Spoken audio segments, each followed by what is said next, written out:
جەلال ڕەحیمی مەلەکشان ناسراو بە جەلال مەلەکشا 28 ڕەشەبەی ساڵی 1330 هەتاوی لە گوندی مەلەکشای سەر بە شاری سەنا لەدایک بووە. شاعیر، نووسەر، ڕۆژنامەوان، ڕەخنەگیر، چالاکی سیاسی و کۆمەڵایەتی و ئەندامی کانونی نووسەرانی ئێران بوو. لە بواری خوێندندا بڕوانامەی دیپلۆمی لە ئەدەبیاتی فارسیدا وەرگرتووە و دواتر بەهۆی چالاکی سیاسی و زیندانەوە نەیتوانیوە درێژە بە خوێندنەکەی بدات. مامۆستا جەلالی مەلەکشا لە چاوپێکەوتنێکدا ئاوا باسی ژیانی خۆی و چۆن هاتنی بۆ نێو دنیای ئەدەبیات دەکات. دەڵێت من لەدایک بووی ساڵی 1330 هەتاویم لە گوندێکی بچووکی سەر بە شاری سنە لەدایک بووم بە ناوی مەلەکشان. خوێندنی من هەر لە شاری سنە بووە. لە وەتی خۆم ناسی و تێکەڵاوی شێعر و ئەدەبیات بووم. هۆکارێکی سەرەکی ئەمەش ڕەنگە بنەماڵەکەم بوو بێت کە تێیدا ئەدیب و کتێب خوێن زۆر بووە و ئەوەی زۆرتر لە هەموو شتێک لەبەردەست بووە کتێب و بە تایبەتیش کتێبی کوردی بووە. هەر لە سەرەتای منداڵیەوە هۆگریەکی تایبەتم بەلای کتێب و کتێب خوێندنەوەدا هەبووە، بەڵام بە فارسی دەستم بە نووسین کردووە. بە ئەدەبی فارسیەوە چوومەتە ناو دنیای چاپەمەنی و ڕۆژنامەکان و هەروەها نووسینی بابەت و وتاری ئەدەبی. چەندین ساڵ بە شێوەیەکی پرۆفێشناڵ لە دنیای ئەدەبی فارسیدا بووم و هەڵسەنگاندنی کار و بەرهەمەکانم لەم بوارەدا دەگەڕێنمەوە بۆ ئەوانەی لە وێژەدا شارەزاییان هەیە و خوێنەری بەرهەمەکانی من بوون و ئاشنان بە نووسینی من. خۆم بە کەسێکی ئاسایی دەزانم و لە ڕێگای قەڵەمەوە دەرونیاتی خۆم دەنووسم. لەو کاتەدا کە باسم کرد گەشەکردنێکی باشم لە ئەدەبیاتی فارسی هەبوو و لەگەڵ چەند ڕۆژنامە و گۆڤارە کارم دەکرد و بەرهەمەکانم بڵاو کردبووە. پاش شۆڕشی گەلانی ئێران گەڕامەوە بەرەو لای کوردی. پێش ئەوەش ئاشنایەتی و شارەزایی باشم لەسەر زمانی کوردی هەبوو و هەندێک نووسراوەشم بە کوردی هەبوون. بەڵام بابەتەکە ئەوە بوو کە لەم قۆناغەدا بە تەواوی وازم لە نووسینی بەرهەمەکانم بە زمانی فارسی هێنا و چوومە دنیای کوردیەوە. لە بواری ڕۆژنامەگەری لە ڕۆژنامە فارسیەکان لە تاران دەستم بەکار کرد و لە چەندان ڕۆژنامەدا بەرهەمم چاپ کردووە وەکو کەیهان. لە کوردیشدا لە سەردەمی مامۆستا هێمندا چوومە گۆڤاری سروە و کار لەم گۆڤارە 15 ساڵی خایاندیانی هەر لە سەردەمی سەرنووسەری کاگ ئەحمەدی قازی لەگەڵیان بووم. پاژە و 15 ساڵش بەهۆی ئەوەی کە کاگ ئەحمەدی قازی لەوێ نەما و منیش بە هەمان چەشن و کاگ مارفی ئاغایش کۆچی دوایی کرد بوو، ئەو گۆڤارە کەوتە دەستی کەسانێک کە شارەزایان لەو کارە نەبوو یان زۆر بایەخیان بەکارەکە نەدەدا، بۆیە زۆر زوو گۆڤارەکە لە کیس چوو. لەو سەردەمەی من و ئەو چەند کەسەی نێوم هێنا لە ئاستێکی زۆر بەرزدا کارمان دەکرد و سروە بوو بە هەوێنی خزمەت لە زۆر بواردا و لە ڕووی ناوەڕۆکی دەوڵەمەندەوە خزمەتێکی زۆری بە زمان و ئەدەبی کوردی کرد. دوای گۆڤاری سروە تا ماوەیەکی زۆر وازم لە چالاکی ڕۆژنامەوانی هێنا و لە ساڵی 1378 بانگێشت کرام بۆ هاوکاری لەگەڵ ڕۆژنامەی جامیجەم و 40 ژمارەی ئەو ڕۆژنامەیە بە زمانی کوردی لە چاپ درا. مامۆستا مەلەکشا بۆ ماوەیەکیش لە هەولێر لە گۆڤاری پرشەنگ سەرقاڵی کاری ڕۆژنامەوانی بوو و لە شاری سنەش لەگەڵ چەند گۆڤار و حوتەنامە کاری کردووە کە هەروەکی خۆی باسی لێ دەکا زۆر ڕازی نەبووە بۆیە چیدی هاوکاری نەکردوون. مامۆستا مەلەکشا پێش شۆڕش و سەردەمی حکوومەتی پاشایەتی لە ساڵی 1347 لەو کاتە کە زۆرێک لە شاعیران و نووسەرانی گەورەی ئێران وەکو ئەخەوان سالس، ئەحمەدی شاملو، جەلالی ئالی ئەحمەد و هوشەنگی گۆڵشیری لە کانونی نووسەرانی ئێران ئەندام بوون، ئەویش هەر لەوێدا بووە. ئەو کاتەش هیچ کتێب و بەرهەمێکی چاپکراوی نەبووە و ڕێگەیان نەداوە کتێبی چاپکە، بەڵام چیرۆک و شێعر و گۆڤار و ڕۆژنامەکانی بڵاو دەکرانەوە. لە کوردستانیش تەنیا دوو کەس لەو کانونە ئەندام بوون، یەکیان مامۆستا جەلالی مەلەکشا بوو لە شاری سنە، ئەوەی دیکەش عومەری فاڕۆقی لە سەقزەوە بوو. مامۆستا ئاوا باسی ئاشنایەتی خۆی لەگەڵ شاملو دەکا. دەڵێ زۆر شتم دەنووسی بۆم دەنارد و لە گۆڤاری جومعەدا بڵاوی دەکردەوە. زۆرێک لە شێعر و نووسینەکانم بۆی دەنارد و وەڵامی دەدامەوە و جارێکیش لە دانیشتنێکدا لە هەڵسەنگاندنی نووسینەکانم وەک پێدا هەڵکوتنێک لە یەک دوو ڕستەوتی مەلەکشا شاعیرێکی سادق و ڕاستی بێژە و نووسین و شێعرەکانیشی هەر بەم شێوە سادقانەیە و هیوام وایە ببێتە شاعیرێکی زۆر باشتریش. ئەوەی لە پەیوەندی ئێمە گرنگ بێ وەرگێڕانی بەرهەمی کوردی بوو، وەرگێڕدراوی بەرهەمی شاعیرانێک وەکو شێرکۆبێکەس، عەبدوڵڵا پەشێ و لەتیف هەڵمەتم لە گۆڤاری جومعە بڵاو دەکردەوە. مامۆستا مەلەکشا کوتبووی دوای ئەزموونی چەندین ساڵم پێم وایە قەڵەمێکی بەهێزترم لە شێعردا هەیە.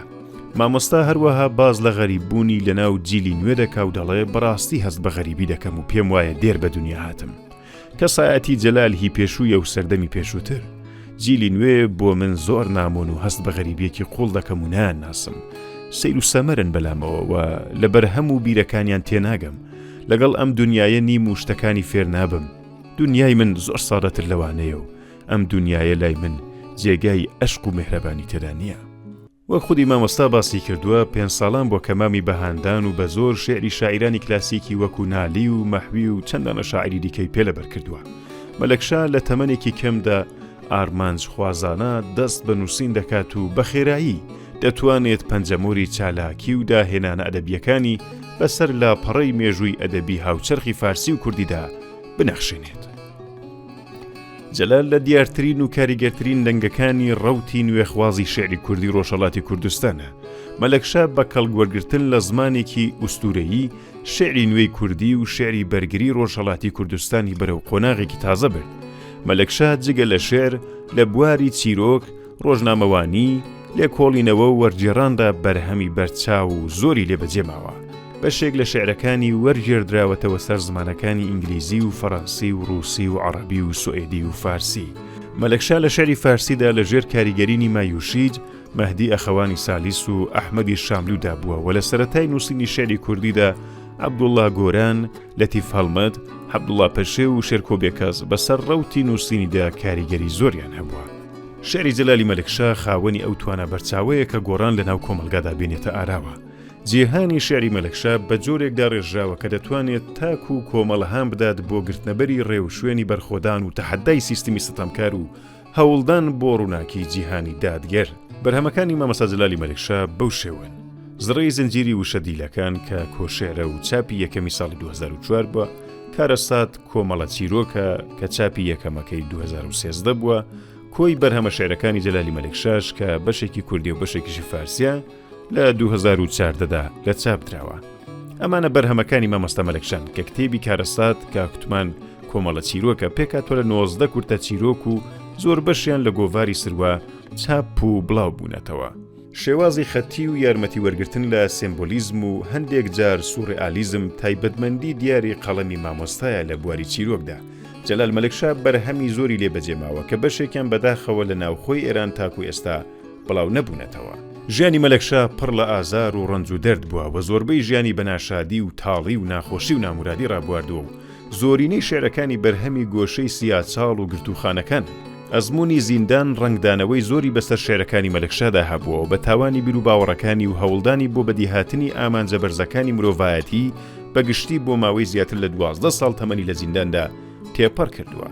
نووسراوەکانی نێوبەندیخانەی بەهۆی گواستنەوەی زووزووی بۆ زیندانێکی دی لە ناوچوون یا هەندێکیان کەوتونە دەست پاسەوان و زیندانبانەکان و چەندین دەفتەر شێعری لەبەرچاوی خۆی هەر لە زینداندا دەسووتێنرێت.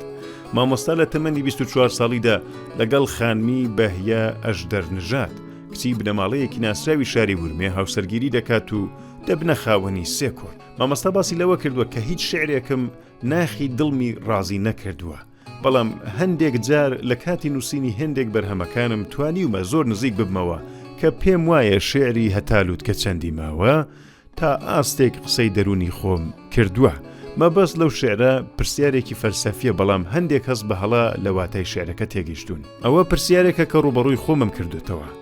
ئەو شێعرە چیرۆکی سیزیف لە ئیلاهەکانی ئەساتیری یونانە و باز لە ڕەنجێکی ئەبەدی دەکات. هەتالوتکە چەندی ماوە پرسیارە لە کۆتایی ئەو ڕەنجە ئەبەدیە.